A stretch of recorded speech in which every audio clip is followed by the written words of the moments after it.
খাজা মঈনুদ্দিন চিশতি মাজার জিয়ারত করার জন্য একদল মানুষ বার হচ্ছিলেন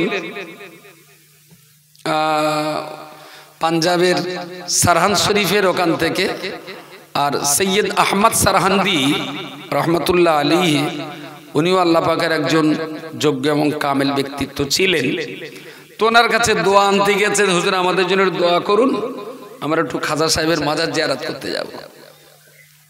তো বলছে তাই, তা ঠিক আছে যাও। উনি এক টুকরো সাদা কাগজ নিয়ে, এক টুকরো সাদা কাগজ বাঁতে ধরে ডান হাত দিয়ে আঙুল দিয়ে কি কোথায় খানিকটা লিখে আঙুল বুলিয়ে দিয়ে বললেন, তোমরা যখন যাচ্ছ ওই গেট দিয়ে ঢোকার মুখে একজনকে দেখতে পাবে, একটু সবুজ টাইপের একটা জামা গায়ে দেওয়া, আমার এই চিঠিটা তার হাতে দিয়ে দিও, যাও। তিনিও দেশেন, ওরাও নিয়েছেন। যথারীতি ওরা দুটো আজমির শরীফে গেছেন। দরজায় ঢোকার সময় সে চিঠি দেওয়ার কথা ওদের আর মনে নেই। ওরা দুটো বল তবিয়তে গেট দিয়ে হুটপাট করে ঢুকে হুজুরের মাজারের দিকে গিয়ে যাচ্ছে। পিছন দিক থেকে একটা লোক ছুটে এসে ওদের জামা টেনে ধরেছে, বলে ও ভাই দাঁড়া দাঁড়া। তাহলে কি হয়েছে? তাহলে তোমাদের কাছে আমার একটা চিঠি আছে না? তাই তো, সে হুজুর চিঠি দিয়েছিল তো মনে নেই, এলাও তোমার সেই চিঠি। ওরা দুটো যদি একটু ভাবতেন যে চিঠিটা আমাদের দেওয়ার কথা, আমরা দিলুম না, ওই লোকে নিয়ে জামা টেনে ধরে চিঠি যাচ্ছে, তাহলে নিশ্চয়ই এর সঙ্গে তার সঙ্গে কোনো কথা হয়ে গেছে, বেতারে কোনো কথাবার্তাটা হয়েছে কিছু, না হলে চিঠি তো আমরা দেবো, লোক জানবে কি? এরারও তো ভাবিনি। চিঠিটা দিয়ে দিলেন। উনি চিঠিটা খুলে এক নজরে দেখে ওদের, এই দাঁড়াও, চল যাও না, দাঁড়াও। চিঠিটা এদিকে নিয়ে দেখে উল্টো পিঠে আবার খানিকটা আঙুল টাউল ঘষে ঠেসে ওদের হাতে দিয়ে বললেন, চিঠিটা যিনি দিয়েছিলেন তার হাতে ফেরত দিও। শেষ। যথারীতি আজমির শরীফের কাজ কাম সবকিছু মিটিয়ে ফিরে গেছে। ফিরে যে ওই চিঠি নিয়ে আবার আহমদ সারহান্দি রাহমাহুল্লাহর কাছে ওরা গেছেন। বলে হুজুর, সে আপনি চিঠি দিয়েছিলেন একজনকে দেওয়ার জন্য, তাছাড়া আমরা ভুলে গিয়েছিলাম। পেছন দিয়ে সেই লোক জামা টেনে ধরে চিঠি চেয়েছিল, আমরা চিঠি দিলাম, তো তিনি আবার সেই চিঠির উল্টো পিঠি আঙুল টাঙুল ঘষে আবার ফেরত দিয়েছিলেন সেই চিঠি। আহমদ সারহান্দি চিঠিটা দেখে মনটা খুব খারাপ হয়ে গেল। সম্মানিত সভাপতি, সঞ্চালক, আজকের সবার আয়োজক, ব্যবস্থাপক, দাতা, সহযোগী, সর্বস্তরের ভাই ও বন্ধুগণ, আড়ালে অবস্থিতা মা ও বোনেরা, মাগরিবের পর থেকে নিয়ে পর্যন্ত স্নেহধন্য মাওলানা রজব আলী সাহেবের মুখ থেকে অনেক মূল্যবান কথা শুনেছেন। আমার পরে মুফতি সাহেব আমন্ত্রিত আছেন, তার কাছ থেকেও কিছু কথা আপনাদের শুনতে হবে।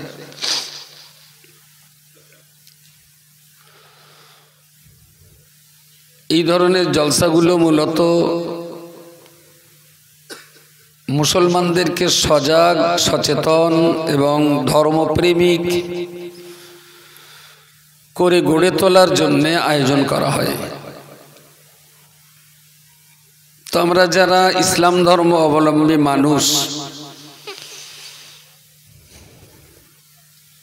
ধর্মসভা শুনে আমরা আমাদের জীবন তৈরি করব, ইসলামটাকে ভালো করে বুঝব,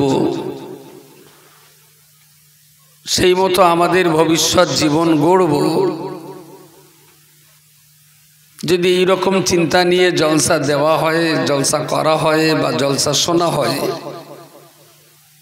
এটা নিশ্চিত সভা কমিটি, শ্রোতা, বক্তা সবার জন্য খুবই কল্যাণকর।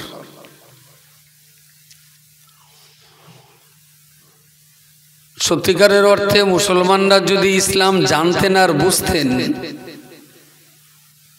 তাহলে সমাজে এত সর্বনাশ হতো না। মুসলমান বাঙালি মুসলমানদের ইসলামের প্রতি আস্থা আছে, ভরসা আছে, বিশ্বাস আছে,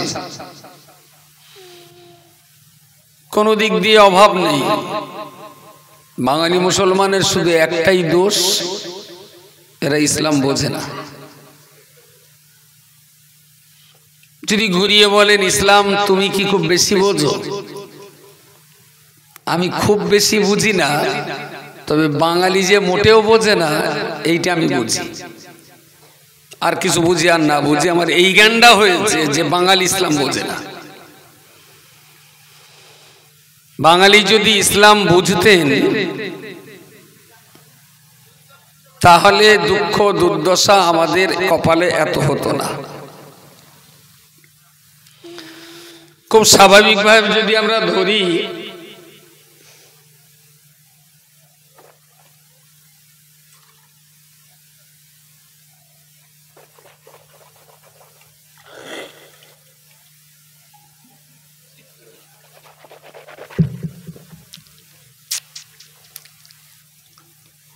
খুব স্বাভাবিকভাবেই যদি আমরা বিচার করি, বিশ্লেষণ করি বা মূল্যায়ন করি বা সার্ভে করি, তাহলে এখনো চোখ কান বন্ধ করে নির্লজ্জ বেহায়ার মতন বলতে হবে যে 100 মুসলমানের ভিতরে 96টা মুসলমান 7টা কলমা জানে না।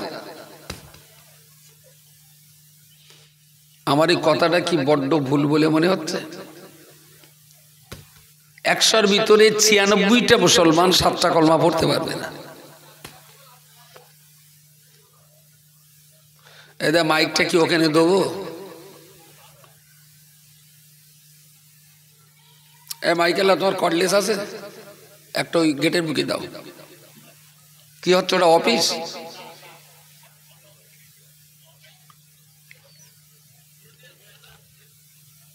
তো ওখানে তো প্রচুর কাস্টমার দেখতে পাচ্ছি, ফ্রি চা না পয়সা দেওয়া চা, সেই জন্য কাস্টমার বেশি। যাক, যারা চা খাচ্ছেন একটু খেয়ে দিয়ে মজলিসে আসুন, আর নয় বাড়ি যে শুয়ে পড়েন, জ্বালাবেন না। যেটা বলছিলাম, এখন যদি কোনো মুসলমানের এই ধারণা হয় যে আমি কলমা জানি আর না জানি, কোরআন পড়ি আর না পড়ি, ইসলাম বুঝি আর না বুঝি, রজব আলী সাহেবের ঠ্যাং ধরে আমি জান্নাতে যাব, আমার অত পড়াশোনা লাগবে না, আমি রজব আলী সাহেবের ঠ্যাং ধরি, রজব আলীও যাবে, আমারও সঙ্গে করলে যাবে। আচ্ছা, এর কি জোর করে বোঝাবার কোনো লাইন টাইন আছে? হ্যাঁ, আর রজব আলী সাহেব যদি মনে করেন তা আমি যদি যাই জান্নাতে, আর ও যদি আমার ঠ্যাং ধরে জান্নাতে যায়, তা আমার বা হিংসা করে দোষ কি? যায় তো যাক। তাহলে ভাববেন এটাও শেষ ওটাও শেষ। আর রজব আলী সাহেব যদি ঘুরি একটা বলে, হারা তুই যে আমার ঠ্যাং ধরে জান্নাতে যাবি, তা তুই কি জানিস আমি নিজে কোথায় যাব? আমি তো আমার নিজের জ্বালায় ব্যস্ত, তুই আবার আমারে জ্বালাচ্ছিস। আমার ঠ্যাং না, পারিস তো কোরআনের ঠ্যাং ধর, পারিস তো ইসলামটাকে নিজে নিজে পড়ে নিজের পরকাল নিজে বাঁচাবার চেষ্টা কর, কেউ কারোর পার করবে না। তো আমার সমাজ এখন দুটো দলে বিভক্ত। কেউ চায় একটু পড়ে শুনে বুঝে সুঝে নিজের ইহকাল নিজের পরকাল আমি বাঁচাবার চেষ্টা করব, আর কেউ চাচ্ছে অত পড়াশুনো বুঝ পাড় এসব কিছু চলবে না, ঠ্যাং ধরে জান্নাতে যাব। বুঝতে পারেন না? এখন যার খ্যাত তার বুদ্ধি। কেউ যদি মনে করে মাঠে ধান চাষ করবো, তাহলে তার ঘরে ধান উঠবে। কেউ যদি মনে করবে আমার খেতে গাঁজা চাষ করবো, তা কর ভাই, ক্ষেত তো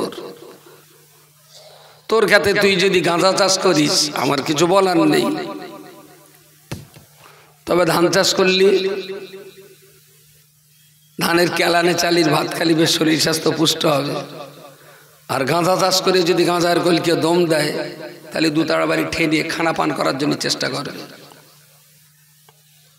যার যেরকম খ্যাত তার সেরকম বুদ্ধি। তবে আমি আজও বলছি, কুনতুম খায়রা উম্মাহ, আল্লাহ কিন্তু বলেছেন আসমানের নিচে আর জমিনের উপরে সবচেয়ে ভালো জাতি হলো মুসলিম জাতি। সুবহানাল্লাহ বলে। সবচেয়ে ভালো জাতি হলো মুসলমান জাতি, এত ভালো আর কোনো জাতি নেই। কুনতুম খায়রা উম্মাহ, তোমরাই সবচেয়ে ভালো জাতি। কেন? তা'মুরুনা বিল মা'রুফ ওয়া তানহাউনা আনিল মুনকার ওয়া তু'মিনুনা বিল্লাহ। মুসলমান নিজেরা ভালো কাজ করে আর অন্যকে ভালো কাজ করতে উৎসাহ দান করে। মুসলমানরা নিজেরা খারাপ কাজ করে না আর অন্যকে খারাপ কাজ করতে বলে না, বরং বাধা দেয়। মুসলমানরা নিজেরা আল্লাহকে মানে আর অন্যকে আল্লাহকে মানার সৎ পরামর্শ দেয়। এই তিনটে চরিত্রের কারণে মুসলমানরাই হলো বিশ্বের ভিতরে সবচেয়ে ভালো জাতি। আরো একবার বলুন সুবহানাল্লাহ।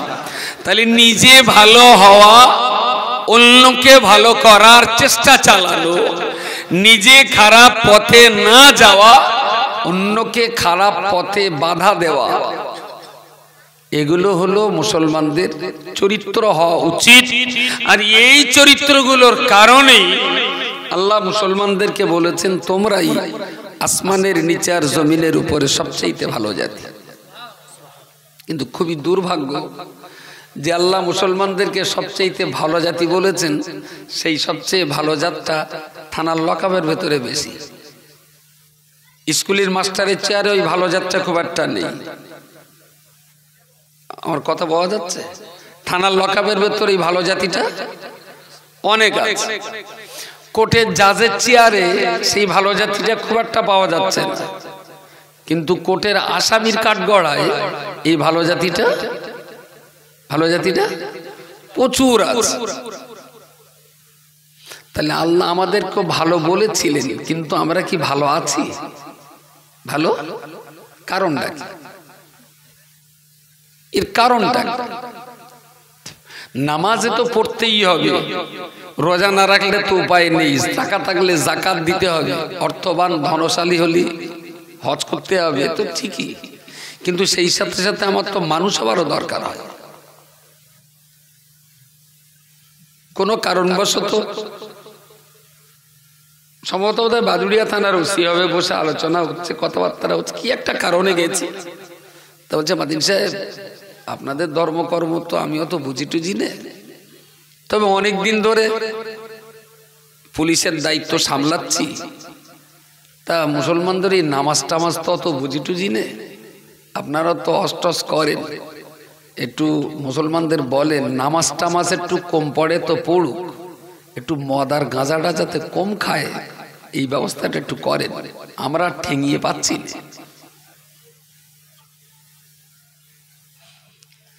হিন্দু পুলিশ আমাকে পরামর্শ দিচ্ছেন যে ওরা যদি একটু নামাজ কম পড়ে তো পড়ুক, মদ গাঁজাটা যেন না খায়, এই চেষ্টাটা একটু করেন। হিন্দু ওসির এই পরামর্শটা কি খুব খারাপ?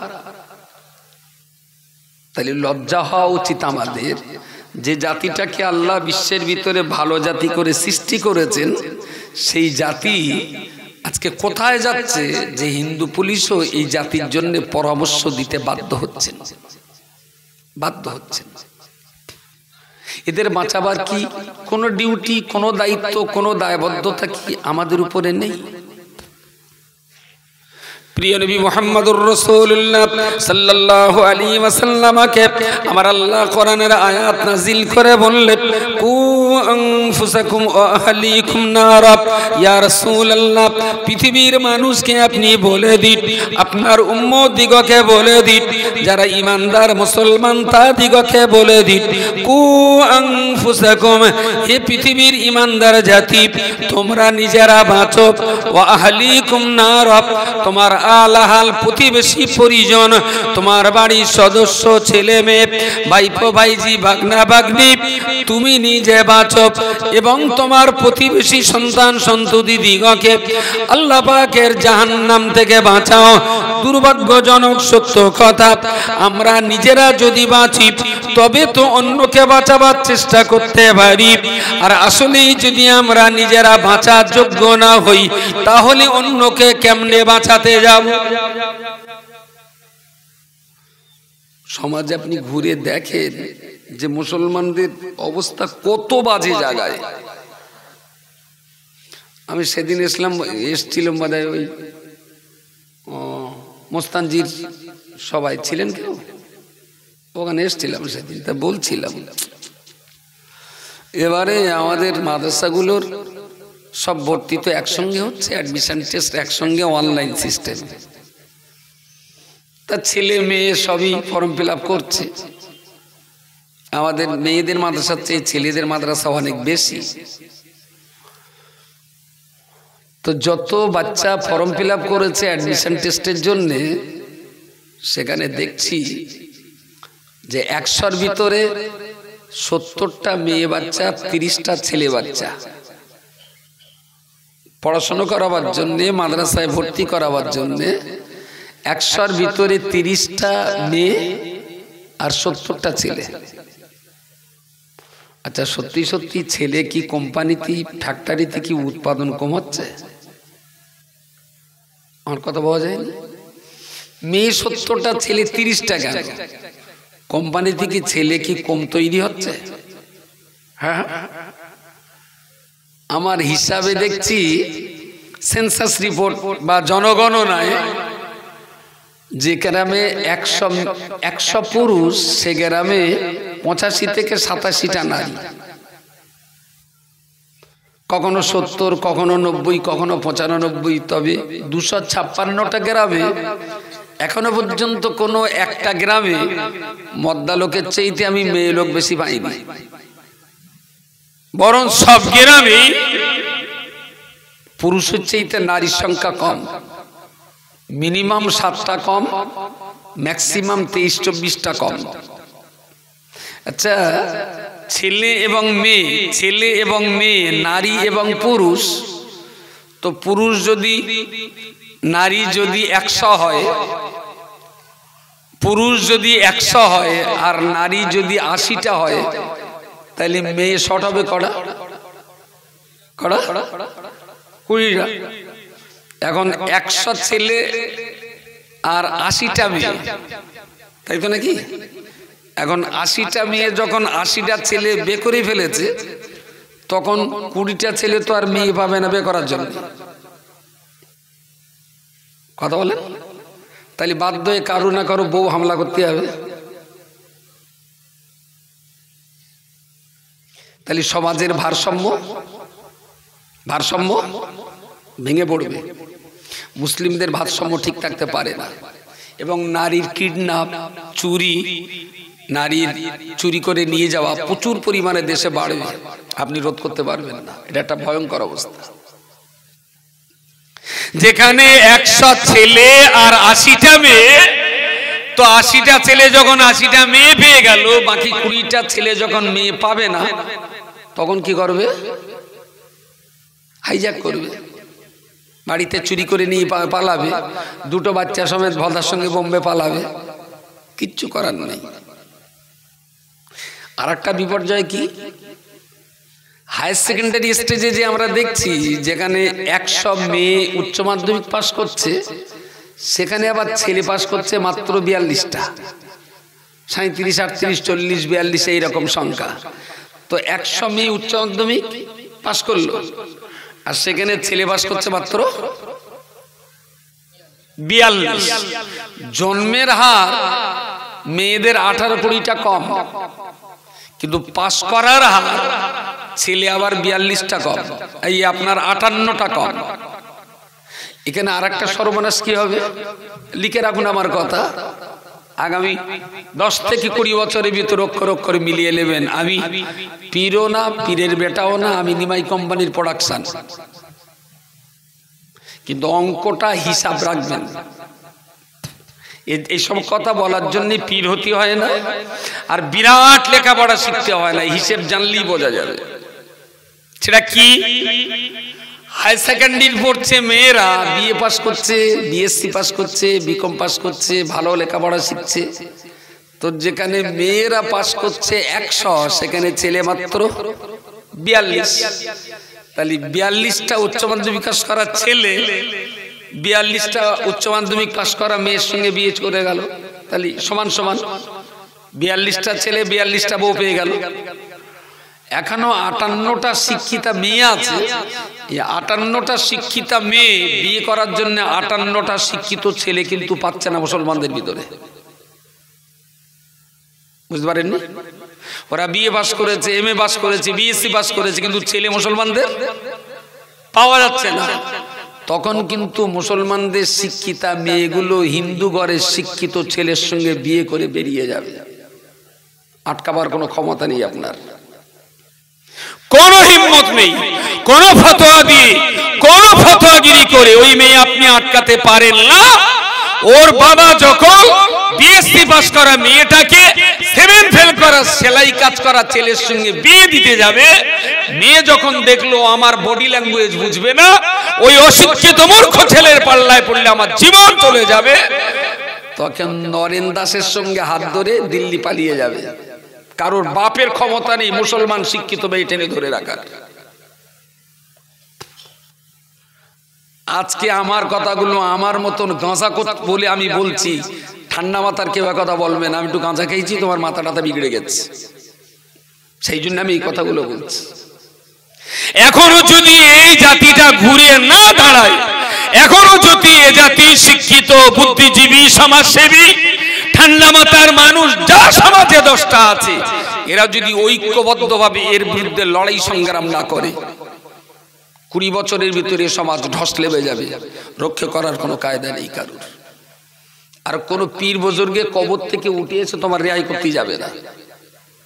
কোন পীর সাহেব, কোন নবী রাসূল, কোন পীর বুজুর্গ, কোন ওলি আল্লাহর কবর থেকে উঠে এসে জাতিকে বাঁচাতে যাবে না। আমাকে একটু তবলিগ মনে হচ্ছে। ওই বললাম পীর বুজুর্গ কবর থেকে উঠে আসবে না, কেডা আবার পাশে স্ট্যাম্প মেরে দেবেনি, ও না তবলিগ হয়ে গেছে, ও পীরটির মানে না। আর আমি না ও বলে বলে দেখি যদি কিছু একটা বলেছি, কালকে আবার দেখো শাল হোক কাওয়া করবে, কিছু একটা করো শালে হোক কাওয়া করবে। তা আমার এখন দেখিস ও শালের হোক কাওয়ার কান দেওয়ার কোনো দরকার নেই। আমার হিসাব, আমার মগজ, আমার কোরআন, আমার হাদিস সামনে রেখে হিসাব কিতাব করে যেটা অঙ্কের রেজাল্ট দাঁড়ায় সেটা সমাজকে বলতে হবে। বাকি কে কি চিৎকার করলো ওতে আমার কিছু এসে যায় না। তবে ঠান্ডা মাথায় সৃজনশীল গঠনশীল ভূমিকা নিয়ে কেউ যদি বলে ভাই এইটা ভুল হয়েছে, ওয়েলকাম, দারুণ সুন্দরভাবে মেনে নেব। আমি বললাম ভাই ভুল তো তোরও হয় আমারও হয়, তা আমার ভুলটা তুই ধরে দিছিস মানে আল্লাহ তোর ভালো রাখুক, দীর্ঘ জীবন দান করুক, তুই অনেক বড় হ, তার জন্য আমি অনেক দোয়া করব। আর সুযোগ যদি পাই, কিছু না পারলেও 1 কাপ চা অন্তত খাওয়াবো, যে তুই আমার ভুল ধরে বিরাট উপকার করেছিস। কারণ পৃথিবীতে ভুল হয় না কার, সবারই ভুল হয়। তা আমার তত্ত্বে যদি কোনো ভুল হয়, নিশ্চয়ই যে কোনো মানুষ বললে সে মেনে নেওয়ার মতো মানসিকতা আমার আছে। যারা কাজ করে তাদের গায়ে নোংরা লাগে, যারা কাজ মোটেই করে না তাদের গায়ে কোনো ধুলোবালি লাগে না। সুতরাং ভুল আমার পক্ষে হওয়া সম্ভব, একদম অসম্ভব না। হিসেবটা এত ভয়ঙ্কর যে আজকের দিনে দাঁড়িয়ে আমরা এত সভা, এত ধর্মসভা, এত ইসলামী জলসা, এত নবী দিবস, এত কিছু করছি, আলটিমেটলি হিসাব করে দেখা যাচ্ছে বিয়োগ অঙ্ক, 2 এ 2 মিলে গেলি সৈন্য, বাঁধারে সৈন্য বসে না। অঙ্কের এরম একটা সূত্র আছে না, বিয়োগ অঙ্ক করতে যে 2 এ 2 মিলে গেলি সৈন্য, বাঁধারে সৈন্য বসে না। তা এই গ্রামে অস করতে এসে আজকে হিসেব করে দেখলাম গ্রামে 392টা ছেলে তেরঙ্গা খায়। বিরাট অস করে সামনে বছর আবার এসে বললো ভাড়া গত বছর অস করে রিপোর্ট কি, তা বলতে তেরঙ্গা করার 25টা বেড়ে গেছে, কমিনি। তাহলে আমার বুঝে নিতেই হবে যে ধর্মসভা দিয়ে বেকার হয়ে যাচ্ছে, বিশেষ কোনো কাজে লাগছে না, কোনো কাজে লাগছে না। বলবেন এর পিছনে দোষ কার? 3টে কারণে হতে পারে। এক, যে বক্তা বক্তৃতা করছে তাদের নিয়তের গন্ডগোল আছে, যে মামু কত দেবে, মামু বোঝেন না, টাকা, যে সভা করে টাকা কত দেবে, তো বক্তার যেহেতু নিয়তের গন্ডগোল, তাইলে আর সে সবাই বরকত হবে না, এটা একটা দিক। আর একটা হতে পারে যারা সভা দিচ্ছে তাদের একটা গন্ডগোল আছে, এই দেখ সবাতে কাজ হোক না প্রতি বছর দেওয়া একটা না দিলি লোকে কি একটা বলবেন বলতেন। আর প্রতি বছর সিজন আসে নিজের গা হাত পা কামড়ায়, প্রতি বছর একটা সবাই একটা দেশায় হবে, হেদায়েত কি হবে না হবে? এখানেও যদি কোনো ভেজাল থাকে তাহলে মুশকিল। শ্রদ্ধার ব্যাপারেও তাই, যাচ্ছি হুজুর যেটা বলবে ঠিক সেই মতো মেনে চলবো আর সেই মতন ভালো হবে। এরম শ্রোতা দূরবীন দিয়ে খুঁজতে হবে, বেশিরভাগ চল না কার কেরাম ভঙ্গি একটু দেখে আসি, আর সে যেহেতু একটু বড় মেয়ের খিচুড়িতে আছে, যাই হবে তুই চল। শ্রোতা, বক্তা এবং আয়োজক তিনজনেরই ভিতরে যদি লিল্লাহিয়াত আর খুলুসিয়াত সঠিক থাকে তাহলে ধর্মসভার কিছু অ্যাকশন ভালো হয়, আর যদি উদ্দেশ্য ঠিক না থাকে তাহলে ধর্মসভার অ্যাকশন খুব একটা ভালো হয় বলে আমার জানা নেই। সঙ্গে এটাও জানবেন, ফুরফুরা শরীফের দাদা হুজুর কেবলা, বসিরহাটের আল্লামা রুহুল আমিন সাহেব, আজমিরের খাজা মঈনুদ্দিন চিশতি, এই সমস্ত আল্লাহওয়ালা মানুষেরা তারা আমাদের কাছে এসেছিলেন আমাদেরকে বিপদ থেকে সুপথগামী করাবার জন্য। একটা টাইমে তাদের লাইফ শেষ, তারা কবরে চলে গেছেন, তাদের আর কোনো ডিউটি নেই, কোনো দায়িত্ব নেই। দায়িত্ব যারা জ্যান্ত মানুষ বলেন বলেন তাদের দায়িত্ব, যারা মারা গেছেন তাদের আর কোনো দায়িত্ব নেই।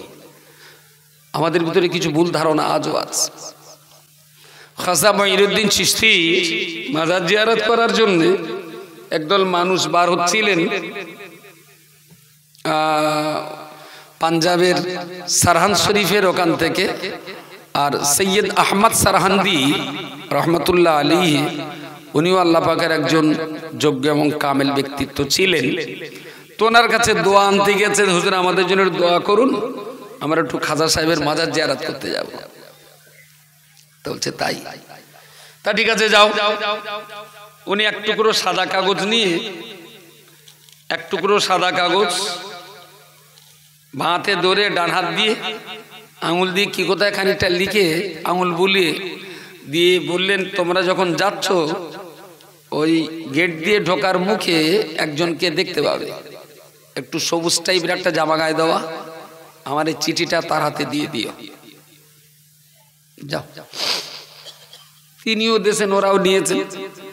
যথারীতি ওরা দুটো আজমির শরীফে গেছেন, দরজায় ঢোকার সময় সে চিঠি দেওয়ার কথা ওদের আর মনে নেই। ওরা দুটো বল তবিয়তে গেট দিয়ে হুটপাট করে ঢুকে হুজুরের মাজারের দিকে গিয়ে যাচ্ছে। পিছন দিক থেকে একটা লোক ছুটে এসে ওদের জামা টেনে ধরেছে, বলে ও ভাই দাঁড়াও দাঁড়াও। তাহলে কি হয়েছে? তাহলে তোমাদের কাছে আমার একটা চিঠি আছে না? তাই তো, সে হুজুর চিঠি দিয়েছিল তো মনে নেই, এলাও তোমার সেই চিঠি। ওরা দুটো যদি একটু ভাবতেন যে চিঠিটা আমাদের দেওয়ার কথা, আমরা দিলুম না, ওই লোক এনে জামা টেনে ধরে চিঠি যাচ্ছে, তাহলে নিশ্চয়ই এর সঙ্গে তার সঙ্গে কোনো কথা হয়ে গেছে, বেতারে কোনো কথাবার্তাটা হয়েছে কিছু, না হলে চিঠি তো আমরা দেবো, লোক জানবে কি? এটারও তো ভাবিনি। চিঠিটা দিয়ে দিলেন, উনি চিঠিটা খুলে এক নজরে দেখে ওদের, এই দাঁড়াও, চল যাও না, দাঁড়াও। চিঠিটা এদিকে দেখে উল্টো পিঠে আবার খানিকটা আঙুল টাউল ঘষে ঠেসে ওদের হাতে দিয়ে বললেন, চিঠিটা যিনি দিয়েছিলেন তার হাতে ফেরত দিও। শেষ। যথারীতি আজমির শরীফের কাজ কাম সবকিছু মিটিয়ে ফিরে গেছে। ফিরে যে ওই চিঠি নিয়ে আবার আহমদ সারহান্দি রাহমাহুল্লাহর কাছে ওরা গেছেন। বলে হুজুর, সে আপনি চিঠি দিয়েছিলেন একজনকে দেওয়ার জন্য, তখন আমরা ভুলে গিয়েছিলাম, পেছন দিয়ে সেই লোক জামা টেনে ধরে চিঠি চেয়েছিল, আমরা চিঠি দিলাম, তো তিনি আবার সেই চিঠির উল্টো পিঠি আঙুল টাঙুল ঘষে আবার ফেরত দিয়েছিলেন এই সেই চিঠি।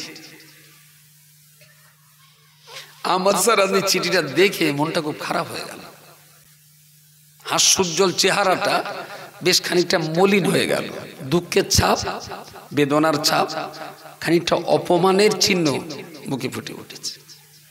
বলে হুজুর কি ব্যাপার বলুন তো, চিঠিটা দিলাম আপনার হাতে, আপনার যেন মন মানসিকতা কেন একটা দুঃখ যেন মান সম্মান লজ্জা অপমানের ব্যাপার, কি হয়েছে? তো বলছে সে আর তোমাদের শুনতে হবে না, বাড়ি যাও। তো জানাব একটু বলেন, একটু অন্তত বলেন শুনি। তাহলে কি বুঝবে তোমাদের বললে? তার জন্য একটু বলেন। আল্লাহ পাকের মাহবুব বান্দা আহমদ সারহান্দি রাহমাতুল্লাহ আলাইহি ওদের দুইজনকে লক্ষ্য করে বললেন, বাবা তোমরা যখন পীর সাহেবের মাজার জিয়ারতের জন্য আমার কাছে এসেছিলে, আমি একটা কাগজের একদিকে লিখে দিয়েছিলাম, ও বাবা খাজা মুঈনুদ্দিন চিশতি, আপনি আল্লাহ পাকের মাহবুব বান্দা, আপনার হাতে হাত দিয়ে এ দেশের এ ভারতবর্ষের কিছু কম বেশি 90 লক্ষ মানুষেরা ঈমানের কলমা পড়ে ইসলাম কবুল করেছিলেন। দুর্ভাগ্যজনকভাবে আপনি দুনিয়া ছেড়ে বিদায় হয়েছেন, কাশ্মীরের মাটিতে আজকে শুয়ে আছেন। কিন্তু বড় দুর্ভাগ্যজনক সত্য কথা, যে দেশের 90 লক্ষ মানুষ আপনার হাতে হাত দিয়ে শিরক বেদাত বাদ দিয়ে ঈমানের কলমা পড়ে মুসলমান হয়েছিলেন, আজকে আপনার কবরকে কেন্দ্র করে, আপনার কবরে সেজদা করে 90 লক্ষের চেয়েও অনেক বেশি মুসলমান তারা দিন হারিয়ে ফেলছেন। আপনি সেখানে শুয়ে আছেন, আপনার কবর সেজদা করা হয়, আপনার কবরে অনেক শরীয়তের খেলাফ কাজ করা হয়, অথচ আপনি নীরব নিস্তব্ধতা পালন করেন। আপনার হাতে হাত দিয়ে জীবদ্দশাতে যত মানুষ কলমা পড়েছেন, আপনার মরার পরেতে আপনার কবরে সেজদা করে তার চাইতে বেশি মানুষ তো ঈমান হারিয়ে ফেলছেন। এ ব্যাপারে আপনি এত নীরবতা পালন করেন কেন? প্রশ্নটা বোঝা গেছে? বলেন, আমি ওইটা লিখে তোমাদের কাছে দিয়েছিলাম, ওই যে বলেছিলাম সবুজ টাইপের একটা জামা পরে থাকবে, ওনার কাছে দেবে। তবে তো হুজুর আমরা তো দিতে ভুলে গিয়েছিলাম, ওই লোকটা না পেছন থেকে জামা টেনে ধরে চিঠিটা তারে দিলাম, তিনি ওই পড়ে শুনে আবার উল্টো পিঠে আপনার মতো করে আঙুল গোছাতেছিল। বললেন উনি হলেন খাজা মুঈনুদ্দিন চিশতি। বলুন সুবহানাল্লাহ, সুবহানাল্লাহ। তাই যাক, তা উনি এমন কি লিখে দিয়েছেন যে আপনার মনটা খারাপ হয়ে গেল? আপনি তো ভালো কথাই বলেছিলেন, ভালো কথাই তো লিখেছিলেন। উনি কি উত্তর দিলেন যে উত্তরের কারণে আপনার মনটা এত খারাপ হয়ে গেল? খাজা আহমদ সারহান্দি রাহমাতুল্লাহ আলাইহি ওইদেরকে লক্ষ্য করে বললেন, বাবা কাউকে কখনো আর বলো না বাবা, আমি আমি আমি খাজা সাহেবকে যে প্রশ্ন করেছিলাম, উনি সেই প্রশ্নের জবাব দিতে যে ওই চিঠির উল্টো পিঠে তিনি লিখে দিয়েছেন, ও বাবা আহমদ সারহান্দি, আল্লাহ পাক আমাকে দুনিয়া ছেড়ে তুলে নিয়েছেন, দুনিয়ার কোনো দায়িত্ব আমি মরা মানুষ আমার উপরে আল্লাহ চাপিয়ে দেননি। আমি যতদিন দুনিয়াতে জিন্দা ছিলাম ততদিন ইসলাম আমার উপরে প্রযোজ্য ছিল। আমি যতদিন দুনিয়াতে জিন্দা ছিলাম হক বাতিলের দায়িত্ব আমার উপরে বর্তেছিল। আমি খাজা মুঈনুদ্দিন চিশতি, আমি এখন দুনিয়া ছেড়ে কবরের মানুষ হয়ে গেছি। আমার মানুষ আমার কবরে যদি প্রতিদিন কোটি কোটি মানুষ সেজদা করে, এর বিনিময়ে আল্লাহর কাছে আমি দোষী হব না। আমি তো মরে গেছি, আমার উপরে তো আর নামাজ কালাম কোনো দায়িত্ব নেই। তাতে পৃথিবীর কোটি কোটি মানুষও যদি আমার কবরে সেজদা করে বেঈমান হয়, তাতে আমার কোনো দোষও না। এর জন্য আল্লাহ আমাকে কোনো কৈফিয়ত করবেন না, কারণ আমার উপরে ইসলামের আর কোনো দায়িত্ব নেই। আমি তো মারা গেছি, যতদিন জ্ঞাত ছিল দায়িত্ব ততদিন ছিল, আমি তখন মরে গেছি, আমি তো কবরে। ওটা আমার দোষ না, ওটা আমার ডিউটি না। ও বাবা আহমদ সারহান্দি, তোমরা তো এখনো দুনিয়াতে বেঁচে আছো, তোমাদের উপর ইসলাম এখনো প্রযোজ্য রয়েছে। তোমাদের দায়িত্ব রয়েছে শিরক বেদাত থেকে মানুষকে বাঁচাবার, তোমাদের দায়িত্ব রয়েছে কুফরি থেকে মানুষকে বাঁচাবার, তোমাদের দায়িত্ব রয়েছে দিনটাকে সকল মুসলমানের সামনে তুলে ধরবার, তোমাদের দায়িত্ব রয়েছে মানুষদেরকে সৎ কাজের আদেশ করবার, অসৎ কাজের নিষেধ করবার। ও বাবা আহমদ সারহান্দি, দায়িত্ব রয়েছে তোমাদের উপরে। জীবন্ত মানুষ তোমরা তোমাদের দায়িত্ব পালন না করে আমার মতো মরা মানুষের কাছে কৈফিয়ত তলব করো, তোমাদের কি একটু লজ্জা শরম হয় না? তোমরা জ্ঞান্ত দায়িত্ব তোমাদের ঘাড়ে, তোমরা তোমাদের দায়িত্ব পালন না করে মরা লোককে দোষারোপ করছো, তোমাদের লজ্জা লাগে না? একদম ডাইরেক্ট হিট করে না কথাটা, এই জন্য বলে একটু লজ্জা লেগেছে খুব।